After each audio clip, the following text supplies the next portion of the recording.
The Metropolitan Hotel shimmered under crystal chandeliers, the marble floors reflecting the soft golden light as hundreds of Chicago's elite mingled, laughing and clinking glasses of champagne. The air smelled faintly of expensive perfume and polished oak, the kind of scent that wrapped around you and whispered, "You don't belong here."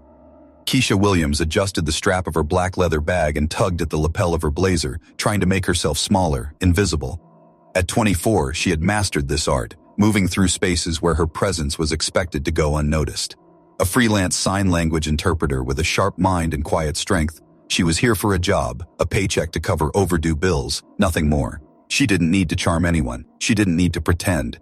But still, as she scanned the room, her eyes caught something that made her stop mid-step. A girl stood alone, elegant, poised, her navy blue dress a stark contrast against the crowd of glittering gowns and tailored suits. 17, Kesha guessed, her posture rigid yet graceful, her hands clasped lightly in front of her. She was watching the room intently, lips moving silently as she tried to follow conversations she couldn't hear. The intensity in her eyes was sharp, focused, painfully aware, and it cut through Kesha like a blade. Isabella Pierce, Harrison Pierce's daughter, and yet, in that room filled with his wealth and influence, she was invisible, not ignored politely, but utterly unseen. People passed her by with perfunctory nods, barely acknowledging her presence, as if she were part of the furniture, part of the decor. Kesha felt a familiar tightness in her chest. That recognition, instant, electric, visceral, was one she had carried for years. She remembered being 16, navigating high school hallways where her skin, her voice, her very existence seemed to repel at Yanshin, where she became a ghost in a room full of people who thought they were the only ones that mattered. The isolation, the unspoken judgment, the relentless weight of being overlooked, she had lived it. And now, here was Isabella, standing in the middle of all this glittering wealth, carrying her own quiet burden of invisibility, and nobody seemed to notice. Kesha's instincts sharpened. Protective, fierce, she wanted to step forward immediately, to break that lonely shield surrounding the girl, but she paused, studying Isabella, letting the moment stretch, letting the subtle flicker of awareness in the girl's eyes register. There was intelligence there, a brightness even in isolation. She wasn't fragile, she was formidable, and she deserved to be seen. As the gala roared on around them, Kesha's mind spun quietly, a storm of empathy and outrage. How could anyone ignore someone so clearly brilliant, so profoundly human, simply because she didn't conform to their narrow expectations? Kesha's pulse quickened, a surge of purpose threading through her veins. She knew what she had to do. Not tomorrow, not later, now. The first step wasn't grand, it was simple. Recognition. A smile, a nod, a wordless acknowledgement that the girl existed and mattered. The crowd's laughter, the clinking glasses, the rehearsed smiles of socialites, it all faded from her awareness. Kesha's focus narrowed to the solitary figure by the column, the weight of her loneliness pressing against the edges of the bustling hall. In that instant, the room's luxury and glamour didn't matter. The glittering wealth and status meant nothing compared to the human connection she could offer, and the bond that could be forged in silence, through gestures and understanding. Isabella might be invisible to everyone else, but Kesha knew she wouldn't be invisible to her. Not tonight, not ever. And as Kesha took a first careful step toward her, a strange, quiet thrill ran through her chest. The knowledge that one small act of courage, one single acknowledgement, could change everything. It was the beginning of something neither of them could yet imagine. The music of the gala swelled, a polished, artificial wave of strings and piano that seemed designed to impress rather than move anyone. Kesha approached Isabella cautiously, her heels clicking softly against the marble, each step measured and deliberate. The girl looked up, her eyes flicking with curiosity and guarded caution, as if sensing the shift in the air, but unsure if it was safe to trust it. Kesha raised her hands slowly, a gentle greeting in American Sign Language, her movements deliberate but warm. "Hi, I'm Kesha. What's your name?" Isabella's eyes widened, the initial flicker of surprise quickly blooming into a delicate, shy smile. Her hands responded with fluid, precise gestures. "Isabella." The first exchange was almost fragile, like the breaking of thin ice. Kesha noticed the subtle tension in her shoulders, the way she had been holding herself apart from the world, the careful way she measured every motion to avoid drawing attention. It reminded Kesha painfully of herself years ago, in classrooms and hallways where being seen always carried the risk of ridicule or dismissal. "I speak ASL, Kesha signed, letting her smile reach her eyes. "How long have you known it?" Isabella shook her head slightly, her movements elegant, precise. I just learned enough to get by. At school. Alone. Kesha's heart tightened. Alone. That word hung between them like a weight, heavier than any glittering chandelier above. She felt a surge of protective instinct, a need to shield this girl from the subtle cruelties of a world that had already overlooked her too many times. I work as an interpreter, Kesha replied softly, but tonight, I'm just watching rich people pretend to care about charity. Isabella's laughter, the quiet and melodic, slipped out almost involuntarily, the sound so rare and unguarded that Kesha's chest ached with the beauty of it. Did you really say that? She signed, her eyes sparkling with mischief. Kesha nodded, grinning. I have plenty more sarcastic observations if you want to hear them. As they signed, the world around them blurred. The chatter, the flashing cameras, the rehearsed smiles of attendees, all of it faded to a background hum. Kesha noticed the transformation in Isabella. The girl's sharp intelligence, her humor, her opinions, so long buried under isolation and polite neglect, began to shine. Isabella spoke about the absurdity of the golden decor, the pointless chatter of adults, and then, with a bitterness carefully restrained, she gestured toward her father. My dad donated $3 million today to special education. $3 million. And he never learned a single word of sign language to talk to me. Kesha's hands clenched subtly at her sides, the anger rising in her chest hot and fierce.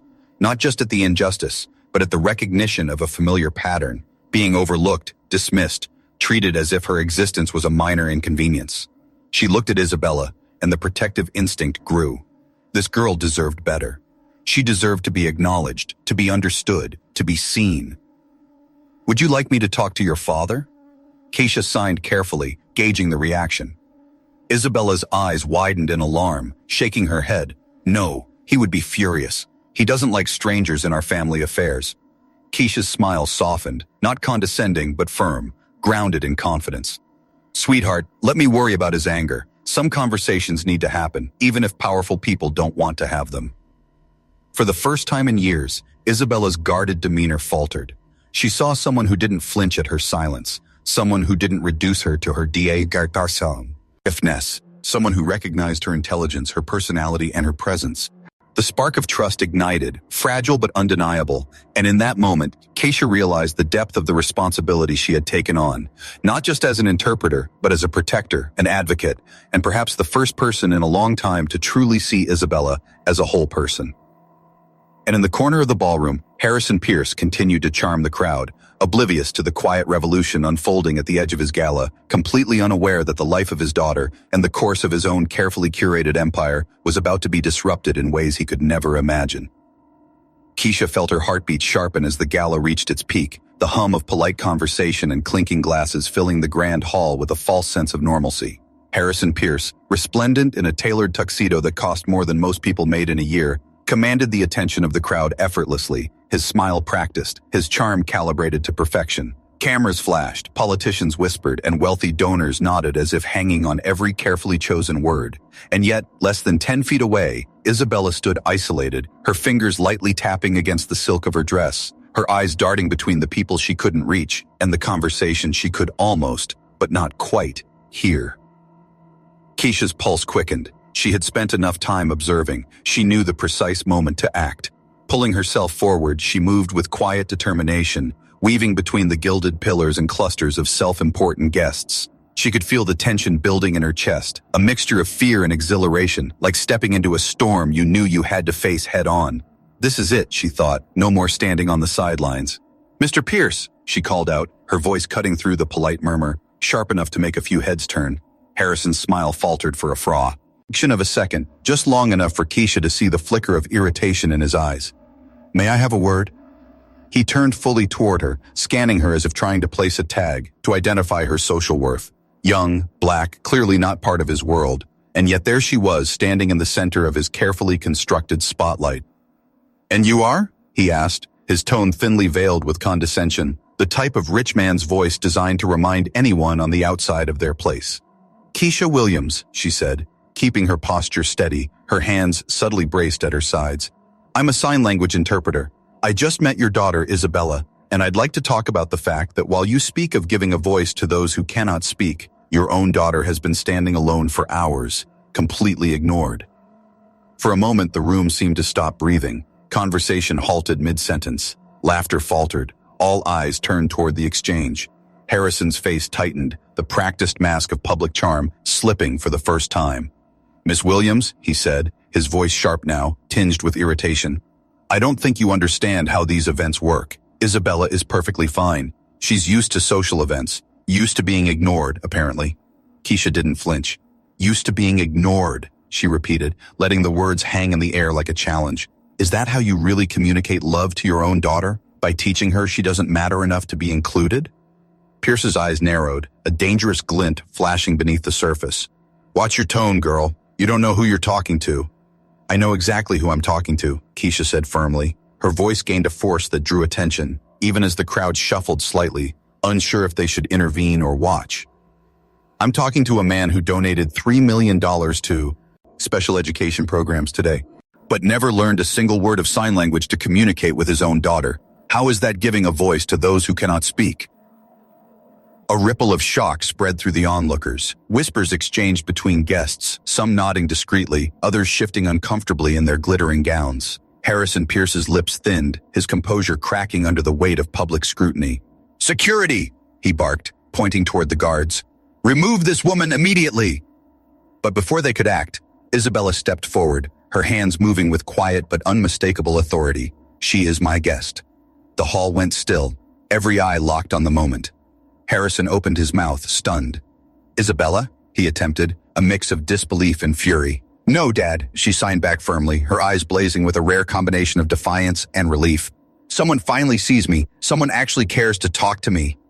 Kesha watched, her heart tightening and swelling all at once.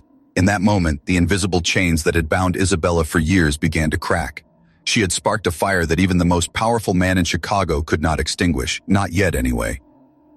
The air between them was electric, the suspense palpable. It was clear that this confrontation would not end quietly. Harrison Pierce, for all his wealth and power, had just been reminded that influence and money could not shield him from accountability, or from the force of someone who refused to look away. The hall had settled into an uneasy hush, the murmur of polite conversation now a faint background hum as all eyes subtly, or not so subtly, watched the unfolding confrontation. Harrison Pierce's jaw tightened, a vein pulsing near his temple as he tried to collect his composure. Cameras still clicked. Journalists' pens hovered over notebooks, capturing every tense movement. Yet in that glittering ballroom, with Chandwan, Eliers casting a golden glow on polished marble, the real drama was not the gala. It was the collision of two worlds, privilege and principle, arrogance and quiet defiance.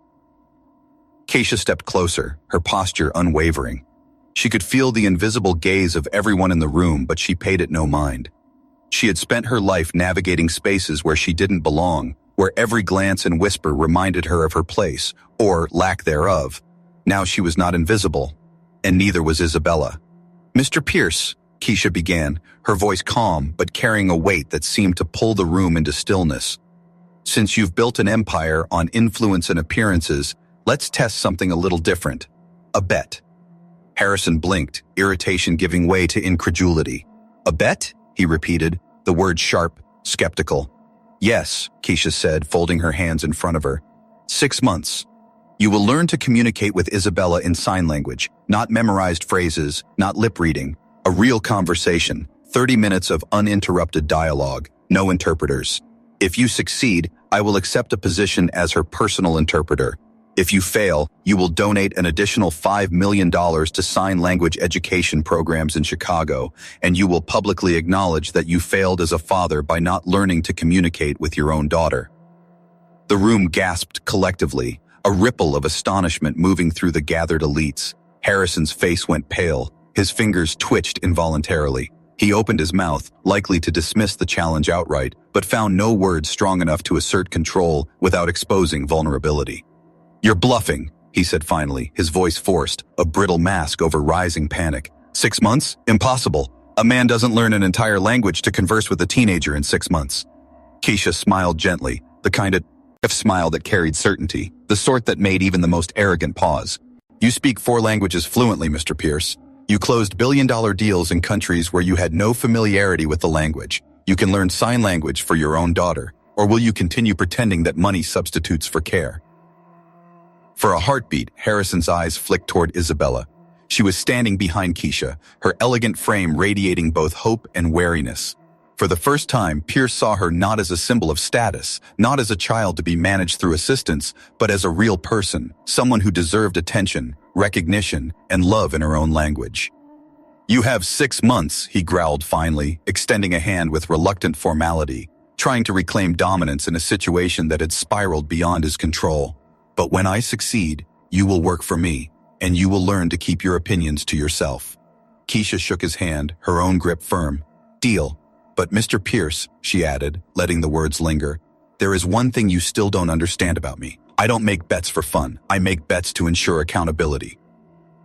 As the room's tension gradually shifted from shock to whispers, Kesha could feel the first stirrings of a long, carefully orchestrated plan taking shape. The next 6 months would not just test Harrison Pierce's ability to learn sign language, they would test his capacity for humility, for connection, and for the one thing money could never buy, genuine love and understanding for his own daughter. Isabella, sensing the gravity of what had just happened, moved closer to Kesha. Her eyes, wide and shining, conveyed a mixture of awe, relief, and tentative hope. For the first time in years, someone had seen her, truly seen her. And as Kesha turned to leave the hall, a quiet, burning determination settled in her chest. Harrison Pierce might think he was powerful, untouchable, but he had just stepped into a challenge that would not only expose his failures but force him to confront them, whether he liked it or not. The first session began in the quiet sanctuary of the Pierce Mansion Library, the walls lined with leather-bound tomes and framed accolades, a monument to Harrison Pierce's achievements and ego. Kesha arrived early, briefcase in hand, her mind already running through the structured plan she had crafted over weeks of observation and preparation. She could feel the weight of the challenge ahead, but also the familiar fire of purpose that had carried her through years of marginalization, of spaces where she had been told she didn't belong. Today, she was no longer invisible, and neither would Isabella be. Harrison Pierce entered promptly at 6 o'clock, impeccably dressed, his posture rigid with the expectation of dominance. He gave her a cursory glance that clearly said, "I am the boss. You are here to teach me, but don't forget your place." Kesha returned his gaze evenly, refusing to flinch under the silent barrage of authority. "Ready to begin?" she asked, her voice calm, deliberate. Pierce nodded curtly. "Yes, but I must remind you, I am a fast learner. This will be easy. We can get through this quickly." Kesha smiled faintly, making a mental note. Arrogance. He believed every language he had learned was conquered the moment he made a deal. She let him talk while she set up a small table with illustrated cards, video clips, and interactive exercises designed to teach not just words but context, emotion, and nuance. The goal was simple. Harrison Pierce had to see the world through his daughter's eyes, not just speak at her. The first 10 minutes were awkward. Pierce's hands moved stiffly, gestures rigid and unnatural. Isabella watched silently from the doorway, a mixture of curiosity and skepticism in her gaze. Every time Pierce missigned, every time he relied on a memorized phrase, Kesha corrected him gently but firmly, guiding him back to the rhythm of authentic communication. "This isn't about efficiency," she said sharply, her eyes locking on his. "It's not about checking boxes or performing for appearances. This is about understanding, about showing her that you actually care." Pierce bristled. "I care. I pay for the best schools, the best interpreters. What more do you want?" Kesha paused, letting the question hang. "You want her to see that your words and actions mean something, without anyone translating for you. You want to be present, not just perform presence." For a moment, Pierce's face flickered, a subtle trace of doubt, the first crack in his armor. Isabella stepped closer, silently observing the exchange. Kesha seized the opportunity. "Isabella, show him your painting. Tell him why it matters." Isabella hesitated, then signed fluidly, describing the colors, the emotions, the story behind her work. Pierce's hands fumbled, sentences disjointed, misinterpreted. Frustration flashed across his face, and for the first time he felt powerless. His money, his status, his eloquence in boardrooms offering no advantage here. Kesha's eyes met Isabella's, conveying a quiet reassurance. "You are being seen. You are being heard." By the third session, small victories began to emerge. Pierce learned to sign simple sentences, but more importantly, Kesha pushed him to listen, to slow down, to look past the superficial and recognize Isabella's intelligence and individuality. Each misstep he made was met with patience, each small success quietly celebrated. Isabella's shoulders, so often tense with isolation, began to relax. Her eyes shone with something that had been absent for years: trust. Yet, Kesha also documented every micro-expression of Pierce's arrogance, every subtle attempt to bypass real connection. She knew the final reveal would not only be about Isabella finding her voice. It would be about exposing a man who had spent decades believing that money and power could replace love and attention. As the fourth week approached, the mansion's library became a battlefield of unspoken truths.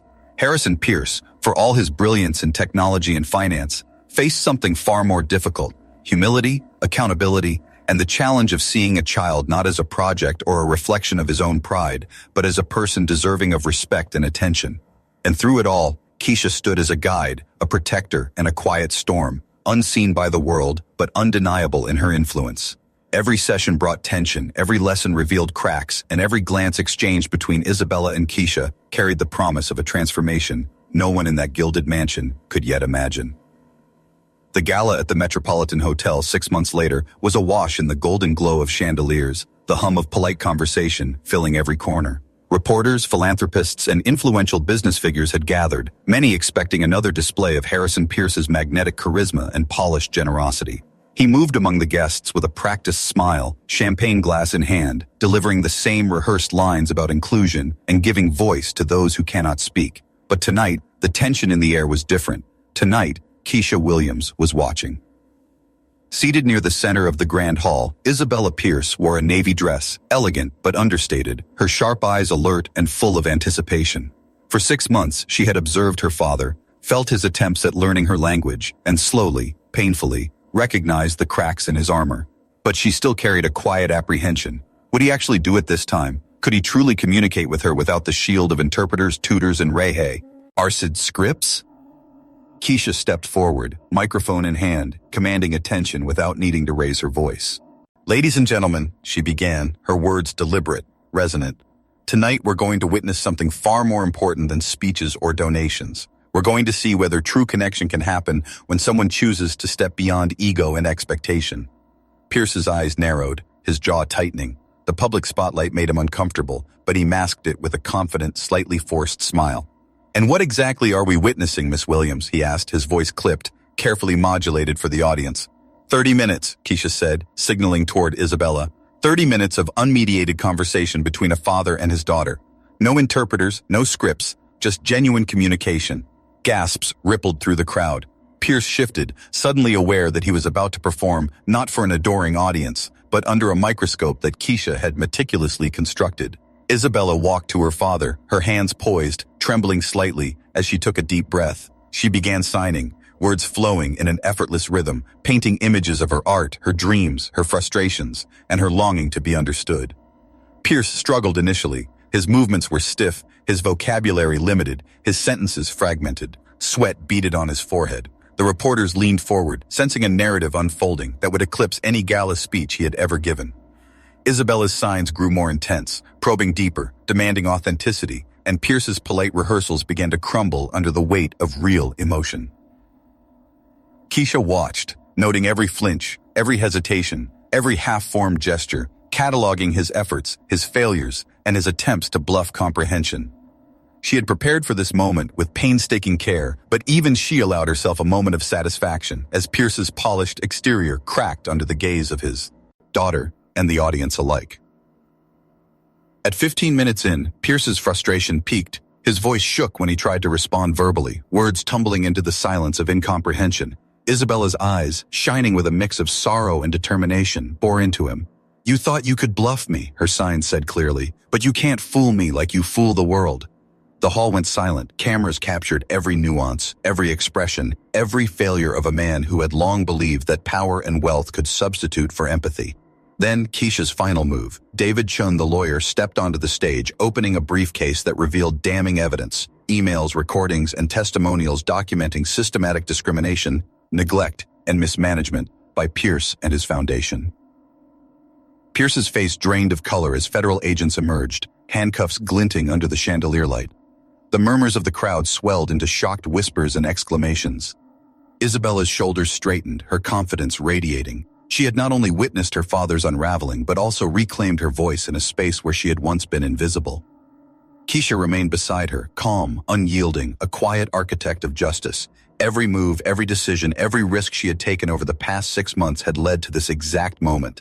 And as the cameras captured Pierce being led away, a man stripped of power and pretense, the audience understood the profound truth Kesha had always known. True influence comes not from money or status, but from courage, empathy, and the ability to see what others refuse to acknowledge. 6 months had passed since the gala, and the world outside the Metropolitan Hotel had changed, though for Isabella Pierce, the transformation had begun long before. She walked across the campus of Harvard with a quiet confidence she had never known, her sketchbook tucked under her arm.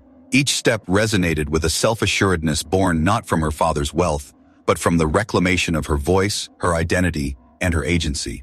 For years she had been invisible, even at home, even in spaces where her presence should have mattered. Now, her art spoke louder than any speech, louder than the applause she had once longed to hear from her father. Her first solo exhibition had sold out within hours. Critics praised her revolutionary visual language, a fusion of movement, color, and metaphor that transcended conventional communication. People marveled at how she captured the world through her eyes, translating silence into beauty that demanded attention. Isabella's pieces were not just art. They were statements, declarations of autonomy, and proof that those once underestimated could create spaces where they were truly seen. Meanwhile, Harrison Pierce waited under house arrest, his empire dismantled, his foundation disbanded, and his public image in ruins. Journalists who once fawned over him now chronicled every step of his downfall. The carefully curated image of a benevolent philanthropist was shattered, replaced by evidence of discrimination, mismanagement, and neglect, not just of employees but of the child he had failed most intimately. Pierce had learned, far too late, that power without empathy is fragile, that influence without connection is hollow. Back in Chicago, Kesha Williams sat in the newly renovated offices of the Pierce Foundation, now under her leadership.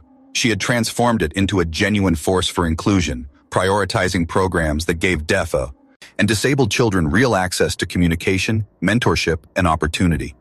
Former employees who had once been silenced now had a platform, their voices amplified by the very system Pierce had tried to manipulate. Kesha's eyes lingered on the framed photograph of Isabella, signing confidently, a testament to the journey they had shared. Jade Williams, Kesha's sister, had also found her rightful place in the professional world, now director of diversity at a leading tech company. Her meticulous documentation of discrimination and advocacy for inclusion had inspired new policies, creating safer and more equitable workplaces. The sisters' combined efforts demonstrated the power of persistence, preparation, and courage, proving that those who had been underestimated could redefine an entire landscape. For Isabella, every success was bittersweet. Her father's absence from her life was no longer a source of sorrow, but a reminder of the necessity of self-reliance and the importance of surrounding oneself with those who truly see you. She and Kesha maintained a bond that transcended the professional. It was mentorship, friendship, and shared triumph. In every brushstroke, in every confident sign, Isabella celebrated the woman who had refused to let her remain invisible. The story of Harrison Pierce became a cautionary tale shared across corporate boardrooms, schools, and community centers. The lesson that underestimating people because of race, disability, or social status is not just morally wrong, it is catastrophic for anyone who values power over humanity. Kesha and Isabella had not only reclaimed justice, but they had built something greater than revenge. They had created a legacy, one in which those who had been overlooked, dismissed, or silenced could finally be heard, seen, and celebrated. In the quiet moments when Isabella signed a simple thank you to Kes, the depth of their journey resonated fully. True victory, they both realized, was not measured by downfall or retribution. It was measured by the courage to demand respect, the patience to teach, and the wisdom to build a future where no one would ever be invisible again. The world had watched a billionaire fall, but more importantly, it had witnessed the rise of two extraordinary women whose vision, intelligence, and heart proved that justice is not only about punishment, it's about creating something far greater than those who once underestimated you could ever imagine.